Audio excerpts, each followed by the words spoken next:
Good morning student, BA-BSc third year की class में मैं डॉक्टर अनु झाझड़िया आपका हार्दिक स्वागत करती हूँ।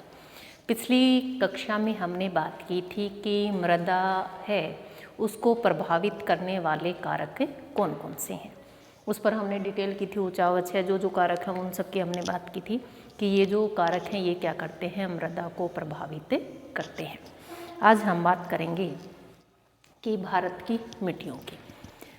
भारत की मिट्टी की अगर हम बात करें तो विश्व स्तर पर मृदा का जो वर्गीकरण किया था सबसे पहले किया था वेसेली डोकुयाचेव ने।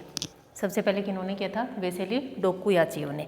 इन्होंने सबसे पहले विश्व की जो मृदा थी उसके वर्गीकरण करने का प्रयास किया था और उसके बाद 1938 में संयुक्त राष्ट्र संघ ने अपना प्रयास किया और मृदा वर्गीकरण को प्रस्तुत किया था। उन्होंने किया था 38 में और 1940 में उसमें वापस से संशोधन कर दिया गया था। और भारतीय जो कृषि है या कह सकते हैं कि हम भारतीय जो मिट्टी है उसका वर्गीकरण किसने किया था? ICAR, जिसको हम बोलते हैं भारतीय कृषि अनुसंधान परिषद, और इसी को हम इंग्लिश में कहेंगे Indian council of agriculture research. ठीक है, कि भारत की जो मिट्टी है उसका वर्गीकरण का आधार किसने दिया था? USA के आधार पर दिया था उन्होंने, और दिया था किसने? भारतीय कृषि अनुसंधान परिषद ने। तो हम इसको इंग्लिश में क्या बोलते हैं? ICAR। क्या बोलेंगे इसको? ICAR। आई का मतलब Indian counselling of agriculture research, agriculture खेती रिसर्च अनुसंधान करना, और इंडियन काउंसिलिंग, ठीक है, भारतीय कृषि अनुसंधान परिषद। और इसकी फुल फॉर्म आपको याद रखनी है, बहुत बार पूछ ली जाती है, कंपटीशन एग्जाम में भी पूछी जाती है कि ICAR क्या है। तो हम क्या कहेंगे? Indian council of agriculture research. ठीक है, और इन्होंने क्या किया? भारत की जो मिट्टी थी उसको कितने भागों में बांटा था? 8 भागों में बांटा था। इसमें 2 मिट्टियाँ और हैं, एक है लवणीय और दूसरी है पीट मिट्टी, उसकी हम आगे बात करेंगे। तो उन्होंने क्या किया था? मुख्य रूप से भारत की मिट्टियों का वर्गीकरण दिया था। अब हम बात करते हैं 1938 में जब इन्होंने मिट्टियों का वर्गीकरण किया तो उस समय इन्होंने मुख्य रूप से जो विश्व की जितनी भी प्रकार की मृदाएं पाई जाती हैं मुख्य रूप से उनको 3 भागों में बांटा है। जो 3 भाग हैं उनकी बात करते हैं हम। एक होती हैं कटिबंधीय मिट्टियाँ, दूसरी होती हैं अकटिबंधीय और तीसरी होती हैं अंतरकटिबंधीय। डिवाइडेशन एक सिंपल सा, अकटिबंधीय जिनको जोनल सॉल्स बोलते हैं, जोनल बोलते हैं हम उनको, क्या बोलते हैं? कटिबंधीय, जोनल। तो जोनल सॉइल, सॉइल मतलब मिट्टी। तो जो कटिबंधीय मिट्टी होती है उनका ऐसा माना जाता है कि वनस्पति और जलवायु के लंबे प्रभाव से क्या होती हैं? उन मृदाओं का निर्माण होता है।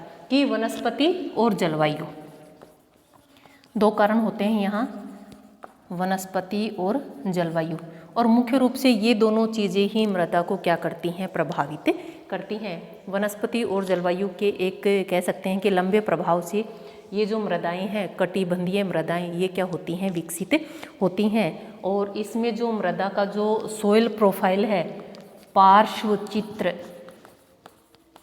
इंग्लिश में क्या बोलेंगे? Soil profile, soil profile. देखिए कई बार इंग्लिश इजी होती है हिंदी से, तो दोनों में याद रखना है आपको। अब मैंने आपको देखो मृदा परिच्छेदिका बताई थी कि मृदा में संस्तर पाए जाते हैं। तो जो ये मिट्टी है उसमें क्या पाए जाते हैं? वो संस्तर पाए जाते हैं। कह सकते हैं कि पूर्ण रूप से विकसित या परिपक्व मिट्टी पाई जाती है जिसमें अलग अलग मृदा के संस्तर पाए जाते हैं। यह जो मिट्टी है इसमें 2 प्रकार की मिट्टियों को शामिल किया गया है। शामिल किसने किया है? भारत के जो राष्ट्रीय एटलस हैं उसने क्या किया? इसको 2 वर्गों में आगे विभाजित किया था। एक था लेटेराइट मृदा और दूसरी थी लाल मृदा। एक था लेटेराइट, ईंट जैसी होती है, लेटे बताऊंगी आगे, और दूसरी थी लाल मृदा। हम इनके बारे में आगे विस्तार से वर्णन करेंगे। तो जो भारत के जो एटलस, राष्ट्रीय एटलस था, उन्होंने इसको आगे 2 भागों में डिवाइड कर दिया था। किस प्रकार की थी? कटिबंधीय मिट्टी। सेकंड, अगर हम बात करें जो कटिबंधीय मिट्टी होती है उनका निर्माण किसे होता है? वनस्पति और जलवायु के लंबे प्रभाव के कारण उनका निर्माण होता है। अब आपको पता होगा कि हर मिट्टी में अपनी अलग विशेषताएं पाई जाती हैं और उसी के आधार पर गुणों और विशेषताओं के आधार पर ही उनको अलग अलग भागों में डिवाइड किया जाता है। दूसरी अगर हम बात करें तो अंतरकटिबंधीय जो मृदाएं होती हैं इंट्राजोनल और सोइल्स, तो इसमें क्या होता है काली मृदा और जो पोडजल मृदा होती हैं, काली मृदा और जो पोडजोल जो मृदाएं होती हैं वो इस अंतरकटिबंधीय जो मृदाएं हैं उसकी श्रेणी में रखी जाती हैं। और कह सकते हैं कि हम कश्मीर, जम्मू कश्मीर में और अरुणाचल प्रदेश में हमारे यहाँ इस प्रकार की मिट्टियाँ पाई जाती हैं। तीसरी हम बात करते हैं, तीसरी हमारी थी अकटिबंधीय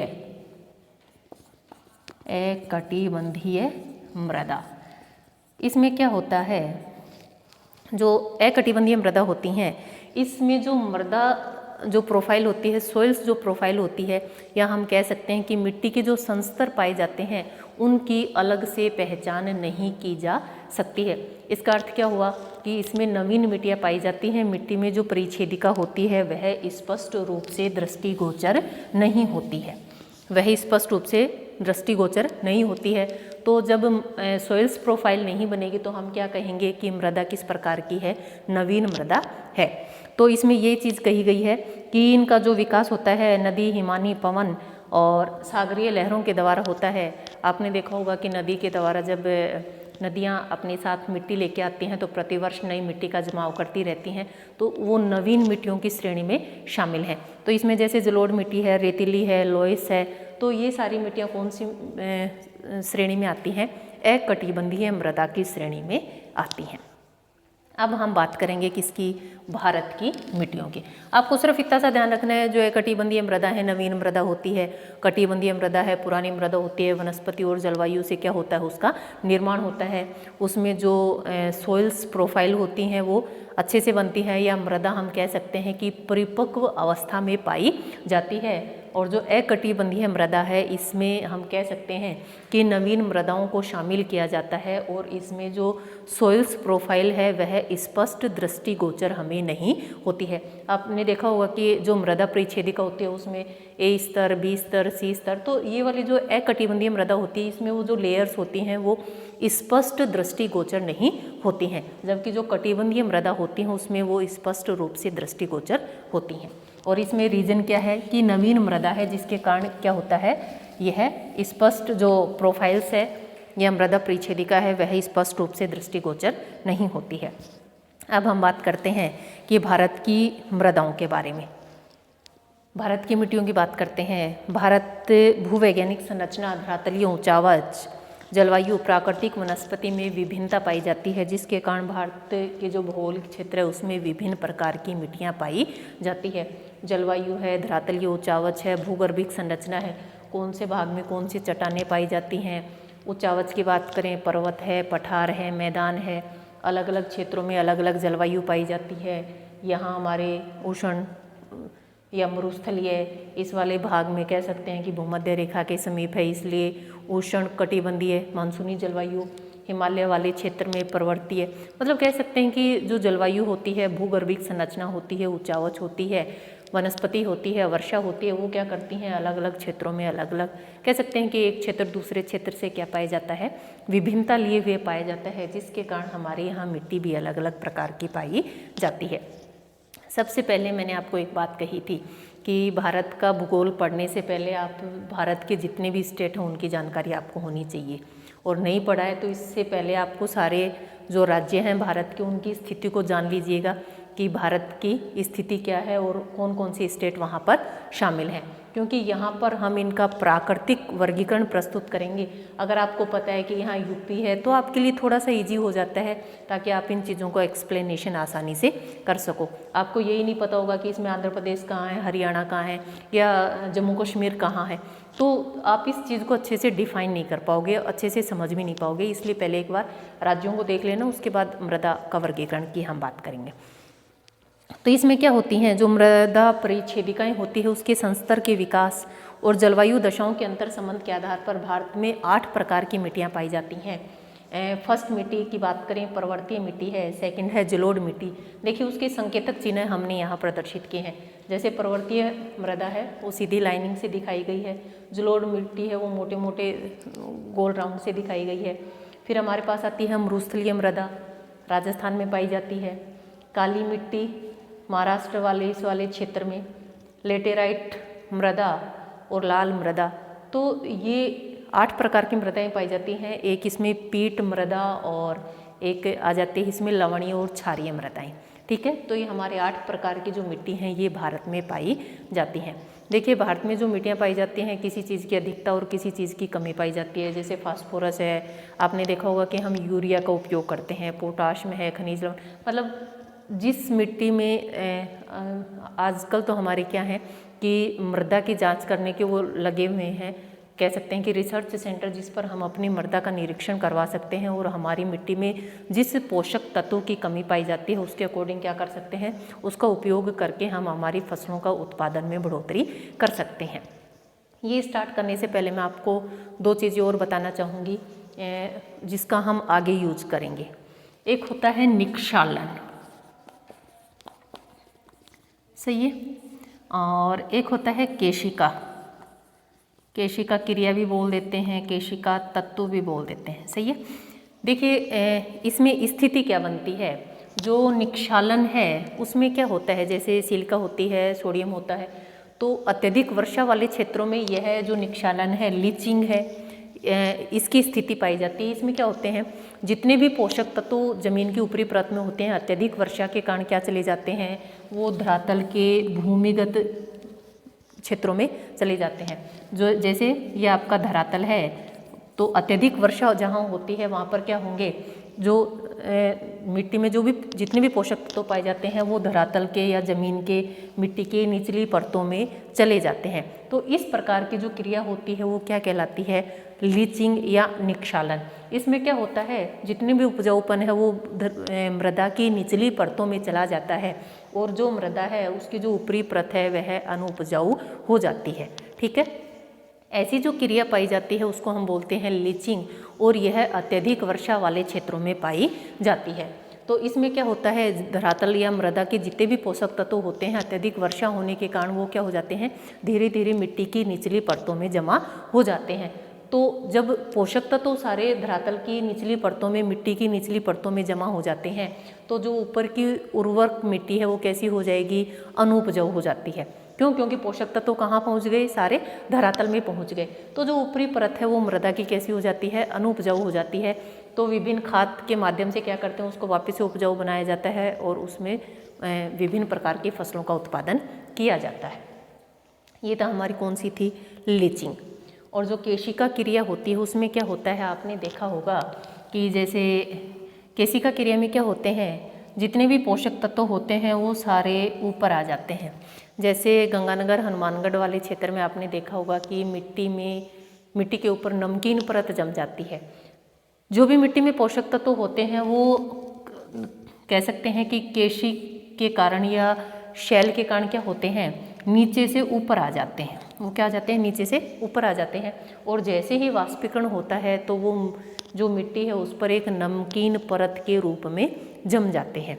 तो इस प्रकार की जो क्रिया है कि धरातल से जितने भी उपजाऊपन है वो मिट्टी से वो क्या आ जाते हैं, बाहर आ जाते हैं। तो जैसे इसमें क्या होता है, आपने देखा होगा कि जो जल होता है उसका जो पृष्ठ क्षेत्र होता है वो कम होता है। आपने देखा हो कभी भी आप फर्श पर एक पानी की बूंद डालना तो वो बूंद के रूप में रहेगी, फैलेगी नहीं। जबकि आप ऑयल को डालना या पेट्रोल को डालना, जैसे ही आप फर्श पर डालोगे वो क्या हो जाएगा, पूरे में फैल जाएगा। पृष्ठ तनाव का कारण है। या पानी की बूंद है, सोखना रखोगे तो उससे सोख ली जाती है। क्यों? क्योंकि उसमें छिद्र होते हैं। तो इसी प्रकार के छिद्र इसमें होते हैं। तो इसमें क्या होते हैं, जो केशिका बनती हैं वो क्या करती हैं, जितने भी नीचे लवण होते हैं उसको धरातल पर ले आते हैं। और जो ऊपर की नमकीन परत है, कह सकते हैं कि मिट्टी में जो भी गुण पाए जाते हैं या जो भी तत्व पाए जाते हैं वो कहाँ पर आ जाते हैं, धरातल पर आ जाते हैं। जैसे इसमें मिट्टी में नीचे नमक है तो वो नमक कहाँ जाएगा, धरातल पर आ जाएगा। तो ऐसी जो क्रिया होगी उसको हम क्या बोलेंगे, केशिका क्रिया। ठीक है, ऐसी जो क्रिया होगी जिसमें हमारे भूमि के नीचे के जो पोषक तत्व हैं धरातल पर आ जाएंगे, मृदा की ऊपरी परत पर जब आ जाएंगे तो उसको हम कहेंगे केशिका क्रिया। और निक्षालन वाली क्रिया में क्या होगा कि अत्यधिक वर्षा वाले, ये होती है शुष्क क्षेत्रों में और ये होती है अत्यधिक वर्षा वाले क्षेत्रों में। यहाँ इसलिए मैंने इसका तुलनात्मक वर्णन किया। दोनों चीज़ें हैं, आपको आसानी से याद रहेंगी। इसमें निक्षालन वाले में क्या होता है, जितने भी पोषक तत्व होते हैं ज़मीन के अंदर चले जाते हैं, मिट्टी की निचली परतों में चले जाते हैं, जबकि केशिका क्रिया जो होती है उसमें नीचे के जो पोषक तत्व हैं वो कहाँ जाते हैं, धरातल पर आ जाते हैं। ठीक है, इन दोनों को आपको ध्यान रखना है, जहाँ भी इनका उपयोग होगा वहाँ इनकी बात करते हैं। अब हम बात करेंगे भारत की मिट्टियों की। अगर प्रतिशत की बात करें कि भाई भारत में सबसे ज़्यादा मिट्टी कौन सी पाई जाती है, क्षेत्रफल की बात करें, क्षेत्रफल में किसमें प्रतिशत की बात करें तो जलोढ़ मृदा सर्वाधिक क्षेत्रफल पर पाई जाती है। तो जलोढ़ मृदा सर्वाधिक क्षेत्रफल पर पाई जाती है। कितने प्रतिशत? 43.3%। सही है। क्षेत्रफल की बात करें तो जो जलोढ़ मृदा है वो सर्वाधिक क्षेत्रफल पर पाई जाती है। जलोढ़ मृदा आप सभी जानते हैं, नदियों द्वारा लाई गई जो उपजाऊ मिट्टी होती है उसको हम क्या बोलते हैं, जलोढ़ मृदा बोलते हैं। इसके भी दो विभाग हैं, आगे जब हम मृदा पढ़ेंगे उसमें बताऊंगी आपको। और पीछे वाली क्लास में भी हमने बताया था, एक होता है बांगर और दूसरा होता है खादर। तो जो जलोढ़ मृदा है वो सर्वाधिक क्षेत्रफल पर पाई जाती है। क्षेत्रफल कितना है? 43.3%। सेकंड की अगर हम बात करें तो है हमारे पास लाल मिट्टी। सेकंड कौन सी है? लाल मिट्टी। जो लाल मिट्टी है हमारे पास पाई जाती है 18.6%। सही है। सर्वाधिक क्षेत्रफल पर जलोढ़ मृदा पाई जाती है, उसके बाद हमारे पास लाल मिट्टी पाई जाती है और तीसरी पाई जाती है हमारे पास काली मिट्टी। तीसरी पाई जाती है हमारे पास काली मिट्टी 15.2%। ठीक है। अगर हम किसकी बात करें, क्षेत्रफल के अकॉर्डिंग अगर प्रतिशत की बात करेंगे, भारत में सर्वाधिक क्षेत्रफल पर कौन सी मृदा पाई जाती है। देखिए इस प्रकार के जो क्वेश्चन है कॉम्पिटिशन एग्जाम में भी पूछ लिए जाते हैं कई बार कि जलोढ़ मृदा है सर्वाधिक क्षेत्रफल पर पाई जाती है 43.3%। उसके बाद लाल मृदा है 18.6% पर और काली मृदा है 15.2% क्षेत्रफल पर पाई जाती है। अगर उपजाऊ की बात करें, उपजाऊपन के आधार पर अगर मृदा का वर्गीकरण करें तो उपजाऊ में बताओ सबसे अधिक उपजाऊ कौन सी मिट्टी होगी? बिल्कुल सही, सबसे अधिक होगी जलोढ़ मृदा, क्योंकि नदियों द्वारा प्रतिवर्ष उपजाऊ मिट्टी लाई जाती है। और दूसरी कौन सी? काली मिट्टी। ये हमने किसके आधार पे बात करी? उपजाऊपन के आधार पर हमने बात करी कि सबसे अगर अधिक उपजाऊ मिट्टी की बात करें तो कौन सी है, या उपजाऊपन के आधार पर मिट्टियों का वर्गीकरण करें तो फर्स्ट मिट्टी है जलोढ़ मिट्टी और दूसरी है काली मिट्टी। आपने जलोढ़ मिट्टी का सुना होगा कि नदियाँ प्रतिवर्ष अपने साथ भारी मात्रा में अवसाद मिट्टी गाद लेके आती हैं और भारत के 43.3% क्षेत्रफल पर जलोढ़ मृदाएँ पाई जाती हैं। तो जलोढ़ मृदा सर्वाधिक उपजाऊ मिट्टी है और दूसरी जो मिट्टी है कौन सी है? काली मिट्टी। काली मिट्टी को रेगुड़ मिट्टी, कपास वाली मिट्टी, बहुत सारे अन्य नामों से भी जाना जाता है। और दूसरा रीज़न ये रहता है कि लावा से क्या हुआ था, इस मिट्टी का निर्माण हुआ था और इस मिट्टी में सर्वाधिक जल ग्रहण करने की क्षमता पाई जाती है। जब गीली होती है तो इतनी अधिक चिकनी हो जाती है कि फिसलन हो जाती है और जब वर्षा की कमी हो जाती है, जब यह मिट्टी सूखती है तो इतना अधिक उसमें संगठन पाया जाता है या महीन कण के कण आपस में जुड़ जाती है तो उसमें क्या पड़ जाती हैं? दरारें पड़ जाती हैं। अब हम बात करेंगे किसकी? हम बात करेंगे भारत की मिट्टियों की बात करेंगे। ये जो हमने 8 प्रकार की मिट्टियों का यहाँ वर्गीकरण किया है उनको 1 बाय 1 करके हम बात करते हैं। सबसे पहले सबसे अधिक मात्रा में कौन सी मिट्टी पाई जाती है? जलोढ़ मिट्टी पाई जाती है और हम बात भी किसकी करेंगे? जलोढ़ मिट्टी की। फर्स्ट है हमारी जलोढ़ मिट्टी। देखिए क्या होता है, इसको बोलते हैं हम इंग्लिश में क्या बोलते हैं? Alluvial soil. ठीक है। तो यह जो मिट्टी है नदियों द्वारा लाई गई अवसाद बोल सकते हैं, निक्षेप बोल सकते हैं, जिसके कारण क्या होता है? इस मिट्टी का निर्माण होता है। नदियाँ अपने साथ अवसाद लेके आते हैं, जब उसका निक्षेप करते हैं तो कौन सी मिट्टी प्राप्त होगी? हमें जलोढ़ मिट्टी प्राप्त होती है। बात करें कि जलोढ़ मिट्टी यह कितने प्रकार की होती है? 2 प्रकार की होती है। एक होती है बांगड़ और दूसरी होती है खादर। ठीक है। जो जलोढ़ मिट्टी होती है वो 2 प्रकार की होती है, एक होती है बांगड़ और दूसरी होती है खादर। आपने देखा होगा कि मैंने आपको बताया था कि 2 क्षेत्र होते हैं, एक होते हैं नदियों के ऊपरी भाग, सही है, नदियों के ऊपरी भाग जहाँ नदियों का पानी प्रतिवर्ष नहीं पहुँचता है, वो तो कौन से हैं? बांगड़ क्षेत्र। ऐसे क्षेत्र जहाँ नदियों का पानी प्रतिवर्ष नहीं पहुँचता है, कौन से क्षेत्र हैं? बांगड़ क्षेत्र। उपजाऊपन इतना अधिक नहीं पाया जाता, इसमें कंकड़ पाए जाते हैं, चूने की छोटे छोटे कंकड़ पाए जाते हैं, कह सकते हैं कि हम चूने की गांठें पाई जाती हैं। और यहाँ पर नदियों का पानी प्रतिवर्ष नहीं पहुँचने से इन क्षेत्रों में सिंचाई के माध्यम से कुछ मात्रा में क्या की जाती है? फसलों की प्राप्ति की जाती है। ये जो क्षेत्र होते हैं मानव बसावट के लिए सर्वाधिक उपयोगी माने जाते हैं, क्योंकि जो खादर क्षेत्र होते हैं वहाँ पर मानव बसावट नहीं पाई जाती है, क्योंकि वहाँ पर प्रतिवर्ष नदियाँ नई मिट्टी का जमाव करती हैं। तो ऐसे क्षेत्र में मनुष्य के आवास नहीं पाए जाते हैं, जबकि ऐसे जो क्षेत्र होते हैं मनुष्य के खेती करने के काम में आते हैं। आपने देखा होगा कि हिमालय, ये वाली अगर हम बीच वाले भाग की बात करें, जलोढ़ मिट्टी की बात करें, जहाँ पर हिमालय से निकलने वाली नदियाँ मैदानी भागों में प्रवेश करती हैं, वहाँ से किसका निर्माण होता है? इस जलोढ़ मिट्टी का निर्माण होता है। तो उसमें हम कह सकते हैं कि हमारा जैसे ही गंगा हरिद्वार के पास क्या करती है? मैदानी क्षेत्र में प्रवेश करती है, तो पंजाब, हरियाणा, यूपी, वो सारे क्षेत्र किस में आ जाएंगे? यहाँ से लेके जितने भी स्टेट हैं ये सब किस में हैं? जलोढ़ मिट्टी।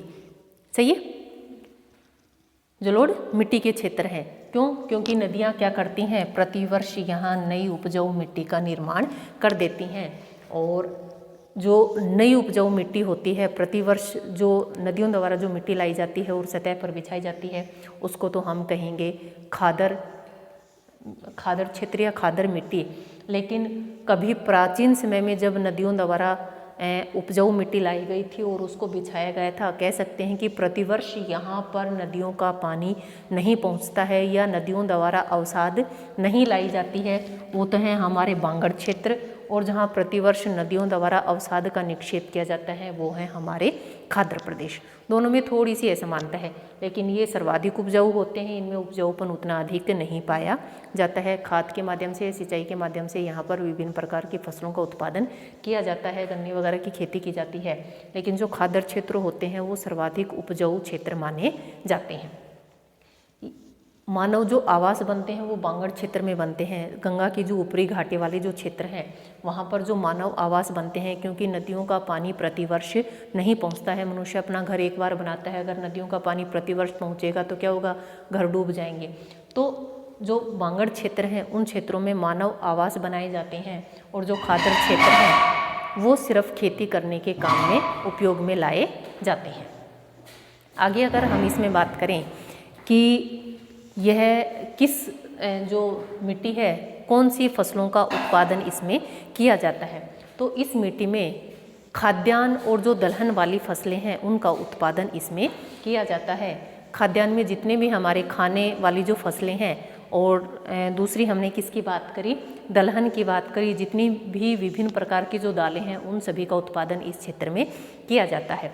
दूसरी बात आती है कि खनिज पदार्थों की इसमें जो पोटाश और चूना है उसकी अधिकता पाई जाती है। पोटाश और चूना इसकी तो क्या पाई जाती है?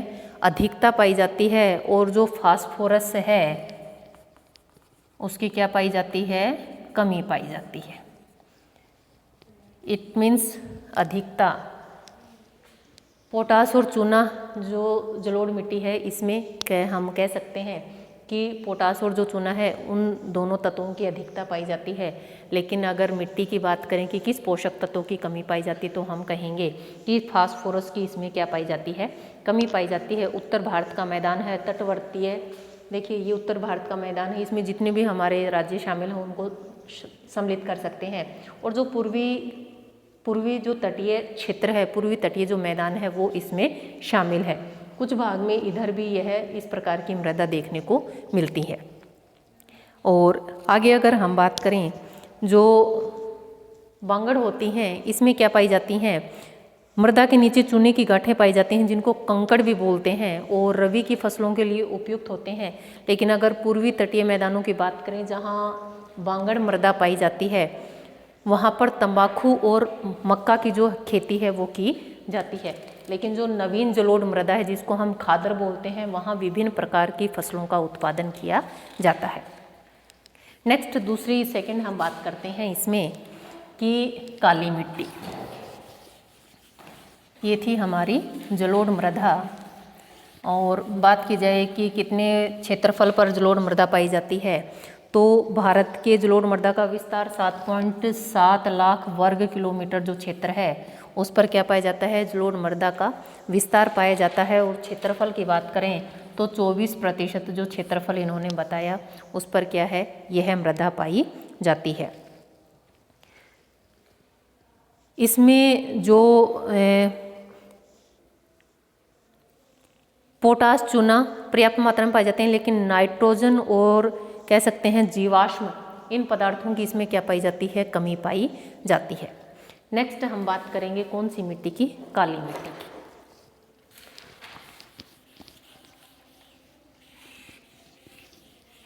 इसको साथ साथ आप लिखते जाएं, जो भी इम्पोर्टेंट चीज़ें हैं, बाकी नोट्स आपको मिल जाएंगे। काली मिट्टी, देखिए काली मिट्टी में क्या होता है, देखिए इसको हम कितने नामों से जानते हैं, किस नाम से, काली मिट्टी कौन सी फसल के लिए, कपास, तो इसलिए हम कहेंगे कपासी मिट्टी, ठीक है। रेंगुड़ मिट्टी, चरनोज्म, कई बार चरनोज्म पूछ लिया जाता है तो इट मीन्स क्या है, काली मिट्टी। और दूसरा हम इसको उष्ण कटिबंधीय चरनोज्म भी बोलते हैं, सही है। इतने नामों से इस मिट्टी को जाना जाता है। देखिए क्या हुआ, दक्कन ट्रेप का निर्माण हुआ था, दक्कन ट्रेप का निर्माण हुआ था, कौन से काल में हुआ था, क्रिटेशियस काल में। कौन से काल में, क्रिटेशियस काल में।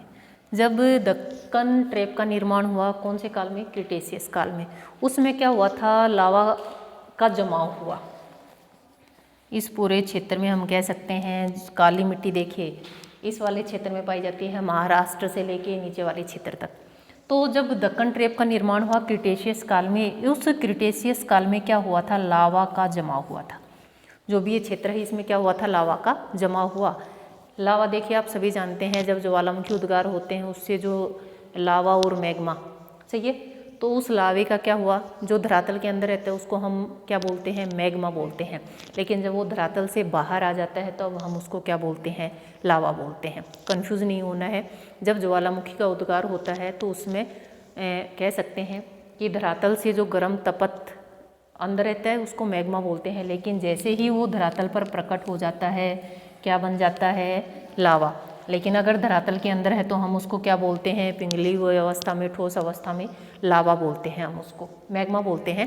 लेकिन जैसे ही धरातल पर आ जाता है तो हम क्या कहते हैं, किसके जमाव हो गए, लावा का जमाव हो गया। तो जब दक्कन ट्रेप का निर्माण हुआ उसमें ज्वालामुखी उद्गार हुआ क्रिटेशियस युग में, तो उस समय इस क्षेत्र में क्या हुआ था, लावा का जमाव हुआ। और उस लावा के जमाव से ही उसके स्व स्थान पर टूटने फूटने से ही किसका निर्माण हुआ, काली मिट्टी का निर्माण हुआ।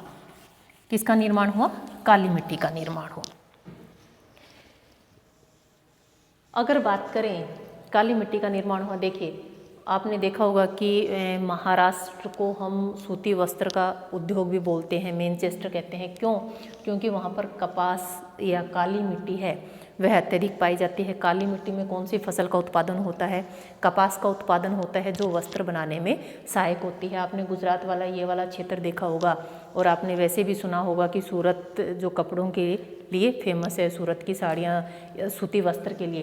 तो उसका कारण क्या है कि इस क्षेत्र में काली मिट्टी पाई जाती है, और जो काली मिट्टी है वो कौन सी फसल के लिए सहायक है, कपास के लिए सहायक है, और उद्योग के लिए हमें कच्चा माल उपलब्ध हो जाता है, और वस्त्र जो नगरी है उसको रूप में हम इस क्षेत्र को जानते हैं। काली मिट्टी की बात करें, लावा से क्या हुआ, उसका निर्माण हुआ, और इसमें फास्फोरस, नाइट्रोजन और जो जैव पदार्थ हैं उनकी कमी पाई जाती है। जो काली मृदा है उसमें फास्फोरस, नाइट्रोजन तथा जो जैव पदार्थ हैं उनकी क्या पाई जाती है, कमी पाई जाती है। लेकिन पोटास, चूना, लोहा, एल्युमिनियम और मैग्नीशियम इन सभी पदार्थों की उसमें अधिकता पाई जाती है।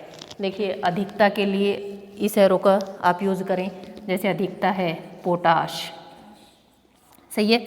उसके बाद हम बात करें चूना, लोहा, एल्युमिनियम,